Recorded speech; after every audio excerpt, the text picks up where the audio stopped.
जो जजेज हैं उनको भी तमाम बेनिफिट अनाउंस किए हैं।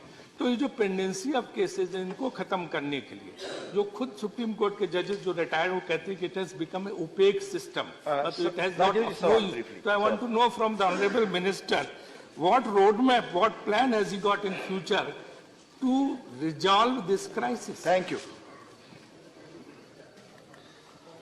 डिप्टी चेयरमैन सर, जो माननीय सदस्य राजीव जी ने सवाल पूछा है, एक तो गंभीर सवाल है और सदन को और पूरा देश को भी चिंता करने का आवश्यकता है। मुझे भी ये बताते हुए चिंता होती है कि हमारा देश में इस वक्त total pendency of cases 5 crore के आंकड़े को छूने वाले हैं। और जब देश में 5 करोड़ के लगभग केसेस पेंडिंग है तो आप समझ सकते हैं कि इसका प्रभाव आम लोगों में कितना होता होगा। पेंडेंसी को कम करने के लिए कई कदम उठाए हैं। जो कदम जितने उठाए हैं उसको मैं बहुत लंबा उसका जवाब हो जाएगा, तो उसको मैं अभी जिक्र नहीं करते हुए ये कहना चाहता हूं कि इस वक्त वैकेंसी को भरने के लिए सरकार के पास बहुत सीमित अधिकार है। जो कॉलेजियम नाम तय करके यहां भेजते हैं उसके अलावा सरकार के पास कोई अधिकार नहीं है कि जजों का अपॉइंटमेंट के लिए हम नए नाम ढूंढें। हम बार बार चीफ जस्टिस हाई कोर्ट के और सुप्रीम कोर्ट के चीफ जस्टिस को हम निजी तौर पर भी कहते हैं और लिखित तौर पर भी हमने कहा है कि जजेस का जो वैकेंसी है उसको भरने के लिए तुरंत नाम भेजा जाए और नाम भेजते वक्त भी ऐसे जजों का नाम भेजे ताकि वो क्वालिटी हो और हमारा देश का जो विविधता है उसको देखते हुए सब जाति, सब धर्म, महिलाओं को खास करके इसमें इंक्लूड होना चाहिए। हमारे सरकार जजों के बारे में उनका वेलफेयर, उनका वेलबींग के लिए हम सोचते हैं। अभी सरकार ने निर्णय किया कि जो सुप्रीम कोर्ट के चीफ जस्टिस और सुप्रीम कोर्ट के जजेस जब रिटायर होंगे उसके लिए कुछ बेनिफिट्स उसके लिए जो बेनिफिट्स हैं हमने एक्सटेंड किए हैं।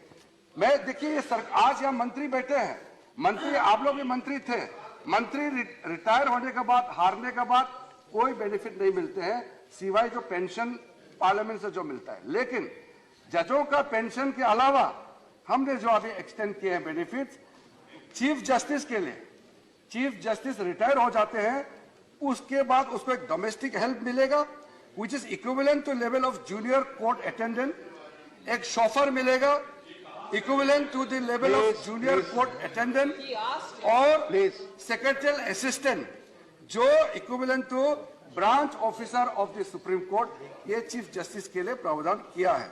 और रिटायर्ड सुप्रीम कोर्ट जज के लिए हमने जो उनको बेनिफिट दिए हैं, एक डोमेस्टिक हेल्प, एक शॉफर और साथ साथ सिक्योरिटी के लिए, क्योंकि सुप्रीम कोर्ट, हाई कोर्ट के जजेस सेंसिटिव मैटर डील करते हैं।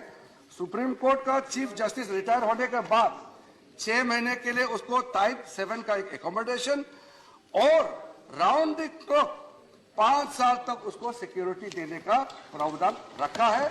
और सुप्रीम कोर्ट के रिटायर्ड जजेस को 3 साल तक के लिए राउंड द क्लॉक उनको सिक्योरिटी देने का प्रावधान रखा है। Thank you, thank you. Second supplementary माननीय राजीव जवाब दिया है उसमें उन्होंने मतलब एक तरह से बहुत असहाय महसूस किया कि सब कुछ जो है कॉलेजियम ने अपने पास रख लिया, जजेस के अपॉइंटमेंट को सरकार का कहीं को रोल लेगी।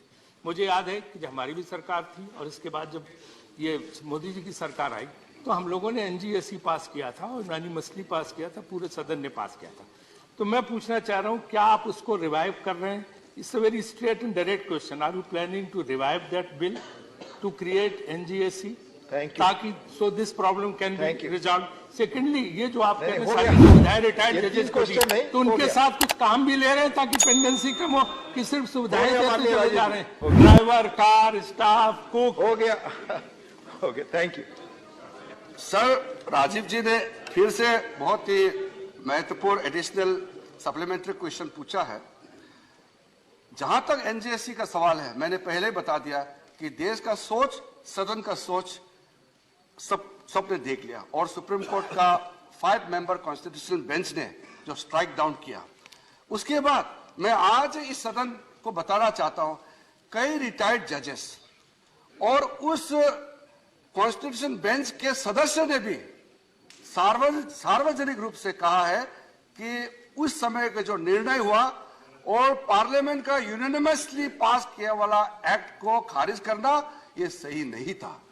ये उस पीठ में जो थे उन्होंने भी इस बात को कही है और कई जजों ने, सिटिंग जजेस और रिटायर्ड जजेस ने भी कहा है और देश के कई जाने माने जूरिस्ट, लॉयर्स, एडवोकेट्स और कई हमारे राजनीतिक दल के सदस्यों ने भी इस बात को कहा है कि जो सुप्रीम कोर्ट कॉन्स्टिट्यूशन बेंच ने इस देश के सोच के साथ आया वाला एक निर्णय को जो स्ट्राइक डाउन किया है वो सही नहीं किया है। मेरे पास मुद्दा आया और मैं इस सदन को जानकारी देना मेरा दायित्व है, इसलिए मैं जानकारी दे रहा हूं। Thank you. Please, no. Sir. I would like to know the breakup details of the number of judges in SC, ST and women and OBC quota in High Court and Supreme Court, and would the minister consider of changing the nomenclature of Madras High Court as Tamil Nadu High Court? Thank you.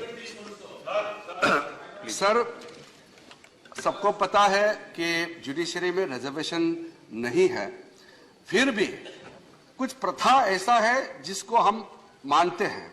जैसे cabinet formation में कोई reservation नहीं होता है, लेकिन प्रधानमंत्री जी सब जाति, सब धर्म और सब इलाका का ध्यान में रखते हुए कैबिनेट फॉर्मेशन होता है। इसी प्रकार से जुडिशरी को लेकर के जो आखिरी पत्र हाईकोर्ट के चीफ जस्टिस के लोगों को जो लिखा है उसमें हमने ये आग्रह किया कि जब आप नाम भेजेंगे ऐसे नामों को आप ध्यान में रखा जाए जो वंचित वर्ग के लोग हैं, क्योंकि आज तक इतिहास में सुप्रीम कोर्ट में शेड्यूल ट्राइब एक ही जज हुए हैं, जस्टिस सेमा जो नागालैंड से आते हैं।